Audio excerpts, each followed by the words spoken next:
8 remarkable facts, each with one sharp contrast at its center. From darts and cycling to opera, diplomacy, and a highway walk, every story starts with something unexpected and ends with the reason it happened. In 2024, the WDF World Darts Championship final featured a 70-year-old player. In 2025, it featured a 15-year-old.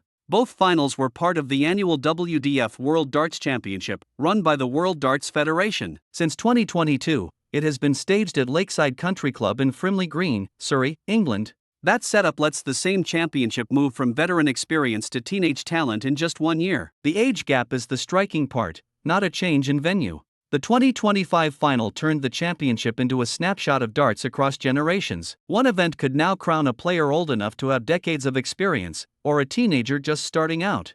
That is why the 2024 and 2025 finals stand out side by side. The same Lakeside Championship produced 2 finalists separated by 55 years.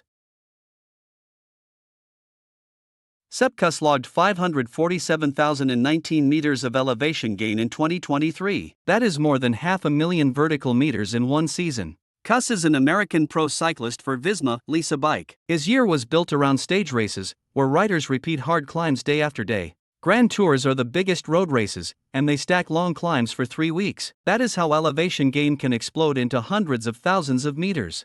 In 2023, Kus won the Vuelta a España. He became the first American to win a Grand Tour since Chris Horner in 2013.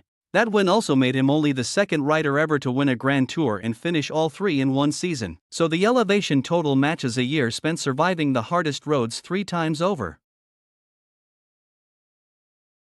Bob Comfort was an atheist in the military, and when he was ordered to choose a religion, he made one up instead.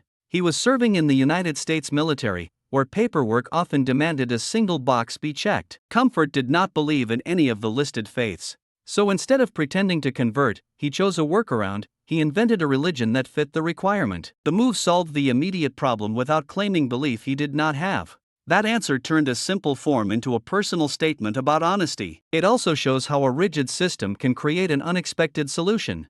Robert John Comfort later became a Canadian-born American screenwriter, producer, and radio host. But this small military choice remains the most unusual line in his story. Tony Hawk called an ollie over a staircase in Lyon one of skateboarding's greatest feats. An ollie looks simple. The board and rider leave the ground together without grabbing anything. On flat pavement, it is a basic move. Over stairs, the landing disappears until the last second. That makes the Lyon staircase a test of timing, lift, and commitment at once. The rider has to clear every step with one clean motion, while staying level enough to land rolling away. Tony Hawk was not just any skater. He was a pioneering American professional skateboarder who completed the first documented 900 in 1999. So Hawk's praise turned a staircase trick into a benchmark. A basic ollie became a public measure of control, and Lyon became the setting that made it memorable.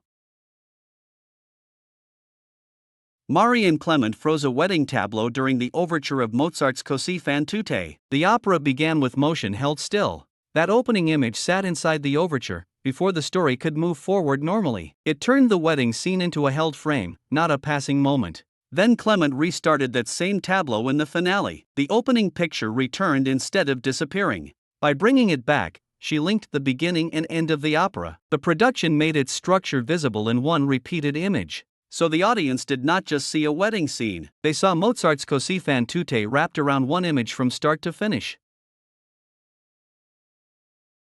Leon Russianoff never took a college music lesson, yet an obituary later called him the godfather of American clarinetists. That claim mattered because it came after a career built outside the usual college music path. The reputation was tied to clarinet playing in the United States. The obituary was not giving a formal title. It was describing influence, saying many people considered him that figure. So the contrast was simple: no college lesson, but a name strong enough to shape how people talked about American clarinet playing.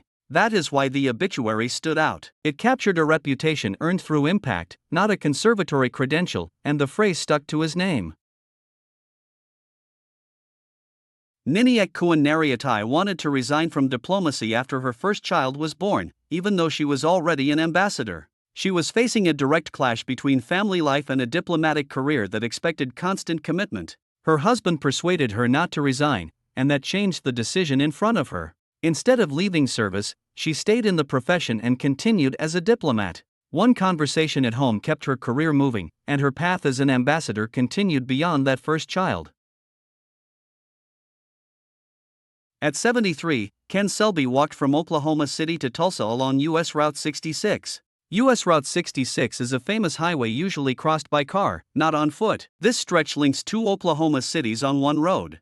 The odd part is the choice of road itself. A highway built for driving became a walking route across a city-to-city span. That turns a familiar name into a long endurance walk. Age, distance, and road all stacked together in one plain challenge. The result is a human-scale feat on a highway most people only see from a seat. On Route 66, the journey itself became the point. If one factual detail can flip your idea of a whole subject, there's more to discover in every episode here. Subscribe for more short documentaries, and tell us which fact surprised you most.